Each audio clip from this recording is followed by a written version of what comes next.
What's up, everybody?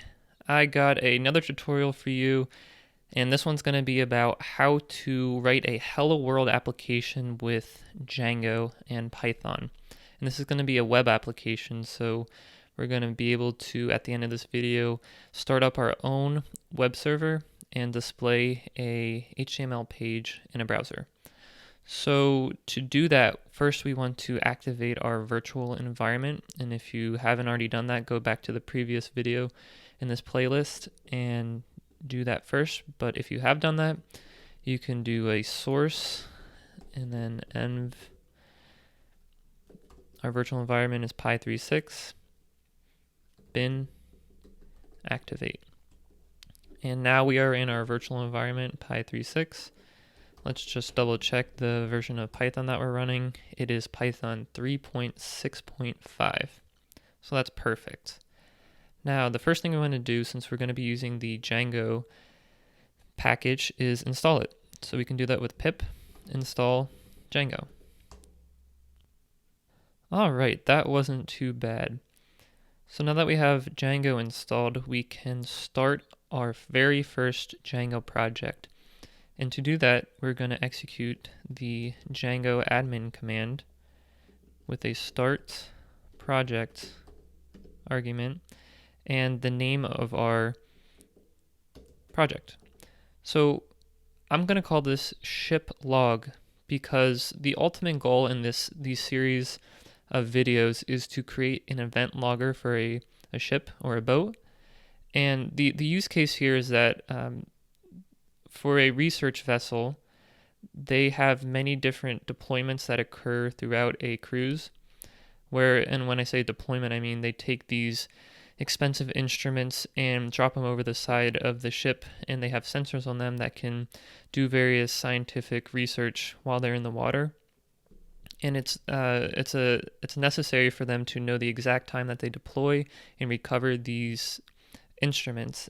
And what we're going to do is we're going to create a web application that a worker on the ship can click one of a series of buttons. Maybe one button says deploy, one button says recover. There's a couple other buttons for other events. And that's going to write a database entry and record the timestamp of that log and a couple other various sensor values at that time. So that way they can look back after the cruise is over and know exactly when they deployed and recovered those instruments. So that's why we're calling it ship log. You can call it whatever you want, but if you're going to follow along from start to finish, go ahead and call it ship log like I did. So go ahead and execute that, and when that's finished, you'll see that we have a ship log directory created for us. So let's go in there, and we have some auto-generated files in here. And we'll get into each one of these throughout the tutorial, but for now, just know that they exist. So now that we have our Django project created, we want to create an application within that project. So to do that, you can use the Python manage.py command, which was an auto-generated file there. Start app. And we're going to call our app event capture, appropriately enough. So what this is going to do is create a event capture directory, and in there we have some more auto-generated files. So actually let's go into the event capture directory, and we want to first start off by defining a very simple view to show to the user, and that is going to be in the views.py file. So go ahead and open that file for edit, and this is where we're going to do that. So in here, ultimately, you're going to have a series of functions that are called when you visit a web page on your website. But to start out, we're just going to have one, and it's going to be called index, which that's the standard name for the root web page in a website. So go ahead and follow along here. We're going to do def index request.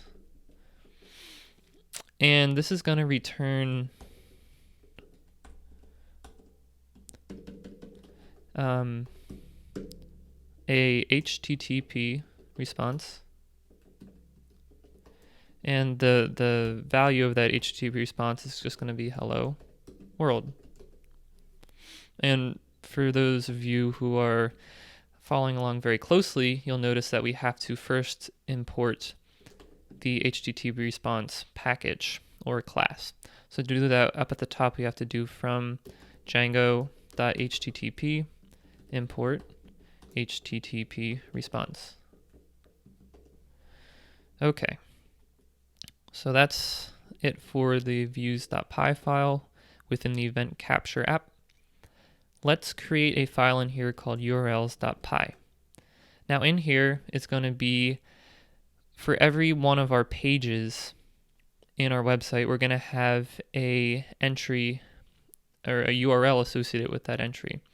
So to do that, let's do a couple imports. So from django.urls import path, and also from the current directory import our views.py file that we were just looking at. So the standard for Django URLs is something called URL patterns. And this is just a list of your URLs. So this is a list of our URLs for the event capture app. So you notice here we imported the path module. So we're going to go ahead and call that. And with that, we're going to pass it 3 arguments. The first is going to be the regex of the subdirectory of the website that we want to associate a command with. So let me say that in a different way. So when the user goes to your website /nothing, which is the index, we're going to call the index function within the views.py file. So if you remember from a couple of minutes ago or just a minute ago, we define that as returning an HTTP response with the words hello world in it. Okay? So, and then lastly, we're just going to give it a easy to remember name called index. We're not going to use this for now, but just we'll have it here for the future. And then, good thing I notice this now, it's path, not patch. Okay, so that looks good to me. Let's go ahead and write and save that. And back out of the event capture app, and let's go into the ship log directory. And here you'll see that we also have a urls.py file. And this urls.py file is special because it's the URLs for the entire website. So you'll see that by default we have an admin directory for our website already. That's free, that's built in. We didn't have to do anything for that. That's all auto-generated. But for the to associate the application that we just wrote, the event capture application, with our ship log project, we have to do a little bit of code in here. So to do that, let's import an additional package called include. And then down here, we want to add a new entry to our URL patterns list, and that's going to be kind of similar. So it's path, and then the first argument, like before, is the regex that you want to associate with. So when the user goes to your website /nothing, this is what they're going to see. And then the next argument is going to be include. And inside include, we're just going to give it the path to our event capture dot views.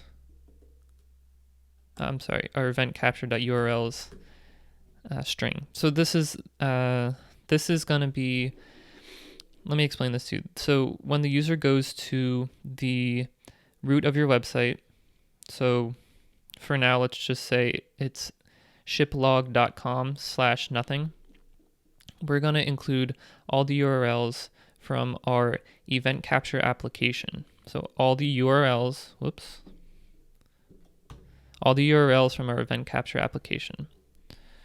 Okay, so that's all we have to do for now. Let's go ahead and start our web server. So to do that, we can do Python manage. We'll back out to our root, and then you'll see we have the manage.py file here. So we want to do a Python manage.py run server.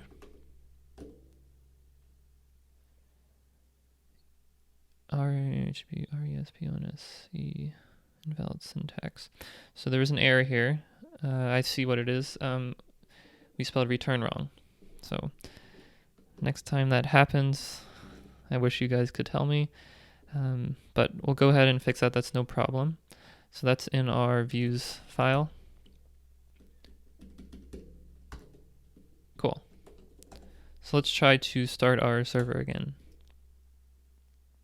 Got another error, and I think that's because the name z with plural is not supposed to be that. It's just supposed to be name. So let's go ahead and fix that. And that's in our event capture URLs. So this is good practice actually, because when you do start up a server, it's going to try to do as much checking as possible before it executes everything. So if there is an error, you're not going to hit that error at runtime. You're just going to hit it when you're trying to start up your server. So there we go. We have our server now running at this URL, which is just an IP address and a port. So go ahead and copy that, open up a browser, and let's go ahead and navigate to that website. Perfect. So we see exactly what we coded up. We see a hello world response on a web page at our URL. And just so you know, this IP address 127.0.0.1 is also the same as your local host. So it's the same thing. Okay, so that's it for the Hello World Django application. I really hope you guys found that valuable. Continue along with me in this tutorial, and we will be able to create a fully functioning web application by the end.